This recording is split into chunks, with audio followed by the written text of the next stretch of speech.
मैं कहती हूँ अपने जैन कुल का नाम कैसे चलेगा। सागार धर्मामृत में बड़ी सुंदर बात आशाधर जी कहते हैं कि तुम्हारा विवाह संस्कार इसलिए, तुम्हारी घर की पद्धति चलाने के लिए विवाह संस्कार नहीं है, तुम्हारा नाम चलाने के लिए नहीं, तुम्हारा व्यापार चलाने के लिए नहीं, तुम्हारे द्वारा धर्म की परंपरा क्षूण रूप से चल सके। 18,000 वर्ष तक तुम्हारी धर्म की परंपरा चल सके, इस उद्देश्य से विवाह करना कि हमारी संतानें इस धर्म की परंपरा को चलाएंगी। मुझे लगता है 18,000 साल तक 18 वर्ष चल जाए तो बहुत है। आज नई पीढ़ियों का तो मंदिर में मन नहीं लगता, फूलों से भरे गुलशन वीरान हो गए, अश्लील उपन्यास सब पुराण हो गए, देव शास्त्र गुरुओं के पास नई पीढ़ी का मन नहीं लगता, उनके लिए तो फिल्मी एक्टर ही भगवान हो गए। आज बच्चों को देखना, मैच के जो भी कैप्टन आदि उनके नाम याद हैं, उनके सब खिलाड़ियों के नाम याद हैं, हीरो के नाम याद हैं, प्रधानमंत्रियों के नाम याद हैं, अभिनेत्रियों के नाम याद हैं, वो कहाँ रहती हैं, किस समय कहाँ पर उनको जाना है, सब याद रहता है। लेकिन हमारे तीर्थंकर कहाँ से जन्मे थे, कहाँ से मोक्ष गए, ये आने वाली पीढ़ियों को नाम याद नहीं। और कहोगे उन्हें तो ने उनके मम्मी पापा को नाम याद नहीं है। जिसकी जड़ खोखली होगी तो पौधा क्या खरा होगा, खोट जब सोने में होगी तो कंगन क्या खरा होगा। हमें घरों पर चाहिए। आज भी लोग कहते माता जी अब कुछ नहीं हो सकता। क्या नहीं हो सकता है? आप आने के पहले अपने घर पर जब बहू बेटियां आती हैं, अपनी बेटियों को शिक्षा दे के भेजो कि बेटा 15 मिनट एक जगह स्वाध्याय करना अपनी सास के पास। लेकिन सास ही कहीं ऐसी हो, कहने लगे देख ले तू तो स्वाध्याय कर ले, मैं तो अपनी टीवी देख रही हूँ, कोई सीरियल देख। फिर बेचारी क्या करेगी बहू। हमें आज भी कुछ नहीं बिगड़ा, अभी भी वक्त है। उठो बंधु अब तुम जागो, जैन धर्म अपनाना है और विषय वासना में नहीं उलझना, बीत राग तलाना है। तुम क्या करें, घर घर में आज भी आप सब लोग वातावरण शुद्ध रखिए। घर में कम से कम कितने भी व्यस्त रहो, आधा घंटा तो एक 4-5 पाठ रखो। जिसने राग देश काम आदिक जीते सब जग जान लिया। जिसने भी जीत लिया हो, हमें नाम से कोई मतलब नहीं पड़ता है। अब हम इसी बात पे लड़ते हैं कि महावीर ये हैं वो हैं, महावीर कुंडलपुर जन्मे, महावीर अरे जन्मे होंगे ना, किसी घर में जन्मे, हमें क्या मतलब। हम जन्म से थोड़ी पूछते हैं, हम तो उन्हें निर्वाण से पूछते हैं। कौन माता पिता थे, कोई ना कोई तो संयोग होगा ना किसी का, कोई तो दुनिया में लाने के लिए माध्यम बनेगा। आप भी अपने बच्चों के लिए माध्यम ही हो, इससे ज़्यादा नहीं हो। आप लोग कहते हैं नहीं उनका हमें ही करना पड़ेगा, करो, लेकिन इतनी आसक्ति से मत करो कि जिस दिन वो तुम्हारी उपेक्षा कर दें उस दिन तुम आंसू बहाओ। सिर्फ हम अपना फर्ज समझकर उनको अच्छे संस्कार दें। तो हमें क्या करना है कि बच्चों को, आज भी छोटे छोटे बच्चों को शांति धारा, मेरी भावना, ये सब, क्योंकि हम उनको पूछते हैं जिसने राग जीत लिया तो द्वेष अपने आप जीता गया। क्योंकि आपको पता, जब अपने बच्चे का भला चाहते हो तो क्या चाहते हो, दूसरे का कुछ भी हो जाए, हमें कोई परवाह नहीं।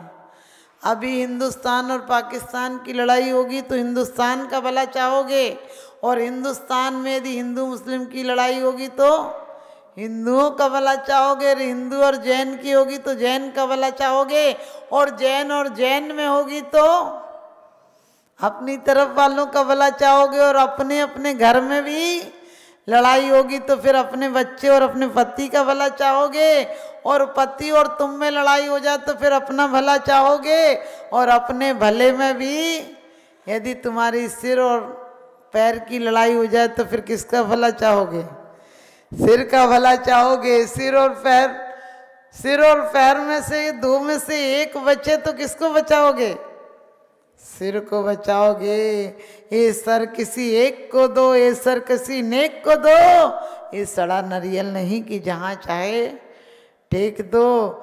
ये सर, ये मस्तिष्क अपने परमात्मा के आगे झुकाओ, लेकिन लोक व्यवहार को भी मत भूलो। आप ध्यान रखना, जिसने भी जीत लिया हो, कितनी अच्छी बात कही है, और यही तो तत्वार सूत्र में कही है कि मैं उन्हें नमस्कार करता हूँ जो कैसे हैं, वीतरागी हैं, सर्वज्ञ हैं, हितोपदेशी हैं, मोक्ष मार्गस्य नीतारम वित्तारम कर्मोवृताम ज्ञातारम विश्वतत्वानाम वंदे तद्गुण लब्ध है। कितनी बड़ा चालाक आदमी है, कहता मैं फोकट में नमस्कार नहीं कर रहा हूँ, तुम चक्कर में मत रहना। वंदे तद्गुण लब्ध है, आपके गुणों की प्राप्ति के लिए नमस्कार कर रहा हूँ। और यहाँ पर भी ये जिसने राग देश काम आदि किया ना, जो बीत रागे हैं, जीते सब जग जान लिया, जो सर्वज्ञ हैं, और मोक्ष मार्ग का निष्प्रय हो उपदेश दिया, जो हितोपदेशी हैं। ये तीन गुण ही तो हैं यहाँ भी, जो तत्वार सूत्र में कहे हैं वो ही हैं। हम कम से कम हम उनके उपासक हैं तो ज़्यादा नहीं जीत सकते हैं। आचार्य कहते हैं धन दौलत देना पुण्य नहीं है, धन दौलत का राग घट जाना पुण्य है। क्योंकि बहुत सुंदर बात कुंद कुंद स्वामी रेण सार में कहते हैं कि जब तू देता है तो तू धन्य हो जाता है, तेरा मोक्ष पक्का हो जाता है। क्यों पक्का हो जाता है? क्योंकि तूने दिया तो दूसरे का उपकार हो गया, और दूसरे का उपकार हुआ तो तेरा उपकार हो गया। लेकिन तेरे उपकार के साथ साथ तेरी लोभ का साय कम हो गई। तो आपको कहा था द्रव्य से भी देना, क्षेत्र से भी देना, काल से भी देना। जितना समय रागियों की चिंता में गुजारते हो, कम से कम 1% समय अपनी चिंता में भी गुजारो। अपनी चिंता नहीं होती, अपना तो चिंतन होता है।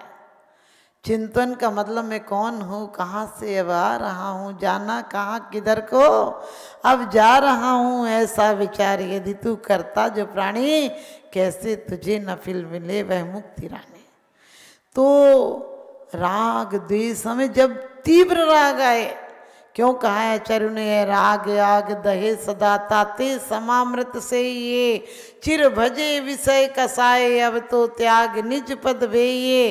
जिससे राग होता है उसको हम एक क्षण को दूर नहीं करना चाहते हैं, और जिससे द्वेष होता है उसको एक क्षण को देखना नहीं चाहते हैं। अब अंदाज लगा लेना कितनों से राग है, कितनों से द्वेष है। क्योंकि ये राग देश भी हमने कहा जिसको देखना नहीं चाहते हैं, ये क्या आर्त ध्यान के वेद हैं। और हिंसा में आनंद माना, परिग्रह में आनंद माना, चोरी में हिंसा नंदी, हिंसा में, चोरी में, परिग्रह में, इन सब में आनंद मानना क्या है? तो इन सब में आनंद मानना ये हमारे संसार बढ़ाने के कारण है। तो आर्त ध्यान से भले त्रियंच गति प्राप्त हो जाए, रौद्र ध्यान से आपको नियम से नरक गति प्राप्त होगी। ये हम थोड़े से पूजा उजा के चावल कहाँ जाते हैं वहाँ तक, हमारे शब्द हमारे अंदर नहीं जाते तो परमात्मा के यहाँ तक अर्जी कैसे लगेगी।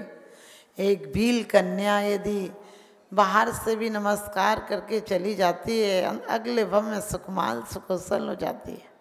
तो आप ध्यान रखना, आपको द्रव्य से, क्षेत्र से, काल से और भाव से, हमने द्रव्य की चोरी की है, हमने क्षेत्र की चोरी की है, हमने काल की चोरी की है। जितना समय देना चाहिए, आचार्यों ने कहा 6-6 घंटे के बंटवारे कर लेना। 24 घंटे में से 6 घंटा परिवार के लिए, 6 घंटा व्यापार के लिए, और 6 घंटा अपने लिए, और 6 घंटा आराम के लिए। इतना तुमने विभाजन पहले ही कर दिया तुम्हारा ध्यान रख के। लेकिन तुम कितना टाइम देते हो? 6 घंटे की जगह 60 मिनट भी नहीं देते हो। शास्त्र के पेज अलमारियां भरी पड़ी हैं, देखो तो उनके पेज आज तक खुले नहीं हैं। और फिर भी जब भी कोई उद्यापन करता है, कहने मेरी तरफ से 25 जिनवाणी रख देना। अरे जिनवाणी मत रखना, चाहे जिनवाणी कि संस्कार डलवा देना, बच्चों को, पढ़ने वालों को प्रोत्साहन दे देना, बच्चों को जिनवाणी याद करा देना, तो सच पूछो एक साक्षात जिनवाणी छपवाने से ज़्यादा पुण्य मिल गया। क्योंकि यदि आपसे कहें भजन सुनाओ और आप कहो डायरी उठा के ला रहे, तो अपन क्या कहेंगे, रहने दो, फिर बंदी हो गई सब, आप क्या करोगे। इसी प्रकार से अभी हमें कुछ याद नहीं रहा, अंत समय में कोई संबोधन के लिए नहीं रहा, तो हमारे अंदर क्या चिंतन चलेगा। इस बेटे को बुला दो, इस बहू को बुला दो, ये कर दो, वो कर दो।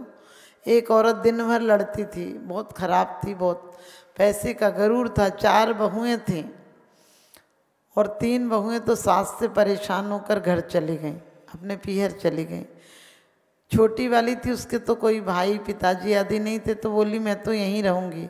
अब सास इतनी कंटाल थी, जब खुद खाने बैठे, आज चूरमा बना ले, आज पूड़ी बना ले, आज हलवा बना ले, लेकिन उतना ही घी दे कि जितना खुद के लायक बन जाए, थोड़ा सा बनाना, वो खुद पूरा खा ले। और जब बहुएं खाने बैठे तो ताना दे, लड़े झगड़े, बहुत परेशान करती थी। 3 चली गईं। अब बहुत घी खाती थी, एक दिन घी खाते, बाटी खाते खाते और उसको अटैक पड़ गया सास को, सास मर गई। तो बहू बोलने लगी, बाटी खाती मर गई सास, बाटी खाती मर गई सास। बेटे बोले रो, तुम रो क्यों नहीं रही, ऐसे बोल रही हो, बाटी खाती मर गई। बोले रोने लायक कुछ था ही नहीं, कुछ अच्छा करे तभी तो रो, वो तो मर गई तो संकट और टल गया। तो बोले पड़ोसन को बुलाते हैं, वो लोग रोएंगी। पड़ोसन को बोले आंटी जी चलो थोड़ी देर रो लो, हमारी मम्मी मर गई। तो वो आई और बोली सारा झगड़ा मिट गया राम, सारा झगड़ा मिट गया राम। बोले चलो 3 बहुओं को बुला लेते। 3 बहुएं आई और कहने लगी कि दुखिया को सुखिया कौन ने करो। सास से दुखी थे कि सुखी किसने करा, तो छोटी बोली चली आओ प्रभु ने करो। यानी समझ गए वो अच्छे काम नहीं करती थी तो कोई नहीं रोए। हमारी अच्छाई इसी में है कि हम धर्म के लिए, अध्यात्म के लिए, संतों के लिए, परिवार के लिए और समाज में ऐसा संगठन पैदा कर जाएं, समाज में ऐसी जागृति ले आएं कि आप लोग सम्मान करते हो बच्चों का, लेकिन कम से कम जिन बच्चों ने साल भर मंदिर आते हैं उनका सम्मान क्या करो। एक रजिस्टर रखो कि रोज आने वाले बच्चों के यहाँ नाम लिखे जाएंगे।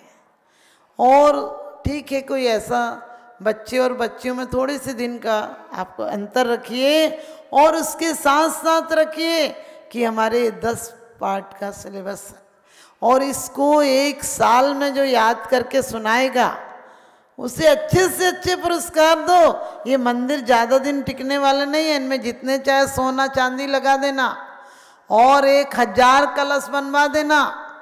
अरे जीवंत बच्चों को संस्कार देकर कलश निर्मित करो तो एक कलश करने वाले बच्चे रहेंगे। क्योंकि कहते हैं नई खूबी, नए रंगत, नए अरमान पैदा कर, इस खाक के पुतले में भगवान पैदा कर, इस खाक के पुतले में भगवान पैदा कर।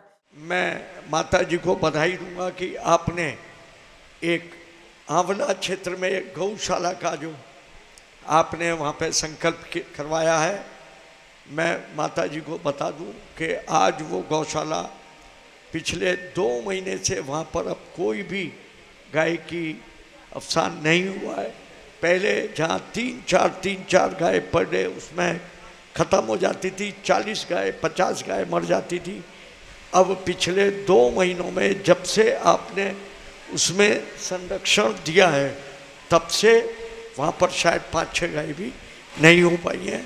आपका इसी तरह आशीर्वाद सदैव मिलता रहे, बस मैं आपके चरणों में नमन करते हुए वंदन करता हूँ। जय।